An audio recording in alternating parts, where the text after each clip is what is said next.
Imagine walking inside the most powerful empire on earth. You've walked its highways, built its palaces, advised its king. You know how many soldiers it commands, how far its roads stretch, how swiftly it crushes dissent. Around 500 BC, the Ionian Greeks decided to rebel against exactly that. They occupied a thin strip of coastline on the western edge of the Persian Empire, small cities facing a colossus spanning 3 continents. The help they got from mainland Greece amounted to 20 ships from Athens and 6 from Eretria, 26 vessels. What followed was a reckless raid, a burning temple, and a vendetta that reshaped the ancient world. To understand why they took this gamble, start with who the Ionians were. Not ignorant outsiders poking a beast they'd never seen. Ionian Greeks were embedded in the Persian system. Their advisors sat in Darius's court. Their engineers were marched to Persepolis to build the Great Palace, names preserved in administrative tablets found by archaeologists. Their delegations attended imperial ceremonies at Susa. Greek doctors treated the royal family. Greek mercenaries served in Persian armies. The Ionians knew the royal roads every way station. They had counted the treasury guards at Susa. This is the central paradox. Intimate knowledge of Persian power did not prevent rebellion. It informed the rebellion but could not override the desire for self-governance. The man who lit the fuse was Aristagoras, tyrant of Miletus, the wealthiest Ionian city. After a failed military expedition left him politically exposed, Aristagoras chose revolution over execution. He sailed to mainland Greece carrying a bronze tablet engraved with a map of the known world, the product of Miletus's renowned cartographic school. His pitch was pure enticement. Look at everything Persia controls. He traced the royal road with his finger, star at the Ionian coast, cross into Lydia, fabulously wealthy since the days of Croesus, through Phrygia, rich in cattle and grain, across Cappadocia and Cilicia, over the mountains of Armenia, where the Tigris and Euphrates begin, past Matiani into Kisia, and finally, Susa, where the great king stores his treasure. Total distance, a 3-month march. The implicit promise, one bold campaign could make Greece richer than it had ever dreamed. Aristagoras went first to Sparta, Greece's most feared military power. He met King Cleomenes and unrolled his bronze map. He described the wealth of each province. He offered bribes, 10 talents, then 20, then 50. Cleomenes asked one question. How far is the march from the coast to the great king? 3 months, Aristagoras admitted. Cleomenes told him to leave Sparta before sunset. Herodotus records one final detail. As Aristagoras made a last desperate offer, Cleomenes' young daughter Gorgo, perhaps 8 years old, spoke up. Father, the stranger will corrupt you if you don't send him away. Cleomenes walked out. One question, one answer, decision, final. Athens received the same pitch with a vastly different result.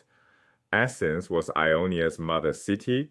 The Ionians claimed Athenian ancestry, and Athens was a direct democracy.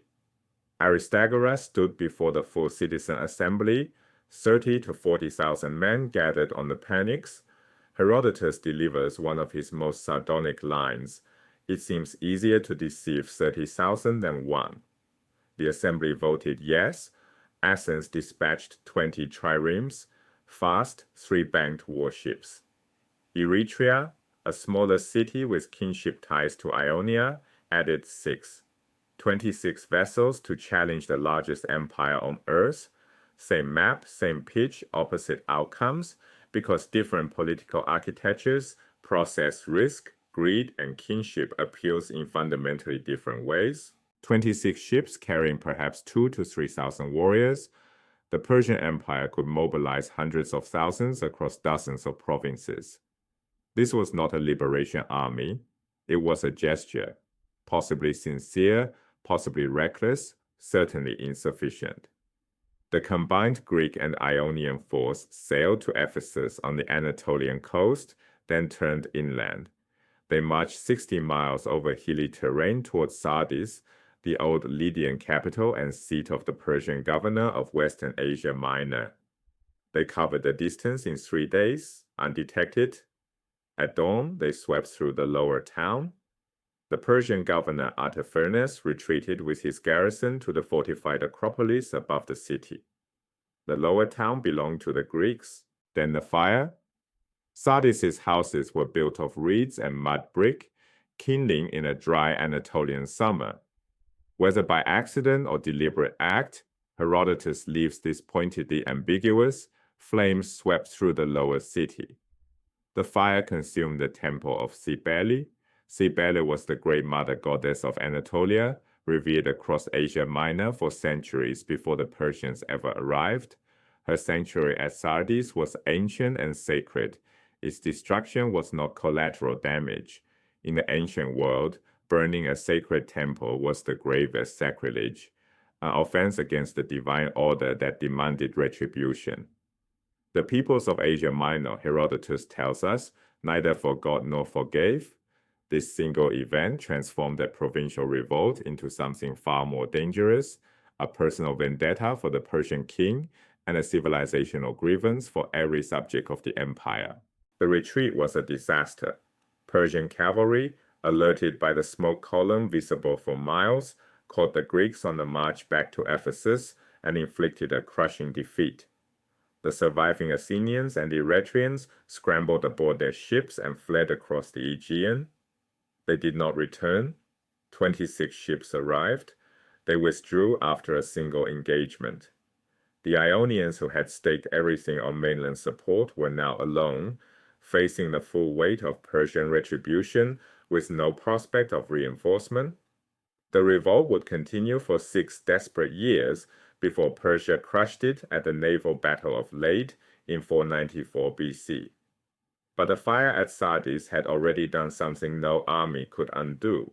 3 layers of irony define this episode. First, the Ionians knew Persia's power and revolted anyway. Knowledge did not equal deterrence. They had walked the corridors of Persepolis, counted the regiments, measured the distances, and still chose rebellion. The desire for self-governance overrode calculation. Second, mainland Greek support was a fraction of what was needed. 26 ships withdrawn at the first setback. Yet those 26 ships were enough to implicate Athens and Eretria in the burning of Sardis. By showing up at all, Athens made itself a target.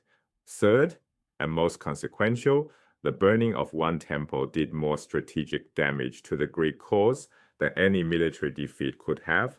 It gave Darius a justification for war he would nurse for years. Herodotus tells us Darius instructed a servant to repeat 3 times at every meal, "Master, remember the Athenians." The Ionian revolt failed, but the vendetta it created, Marathon in 490, Xerxes' invasion in 480, Thermopylae, Salamis, all trace back to 26 ships, a botched raid, and a temple on fire. Herodotus himself considered the revolt a catastrophic miscalculation, and yet without it, the defining confrontation between East and West might never have occurred. Return to that bronze map.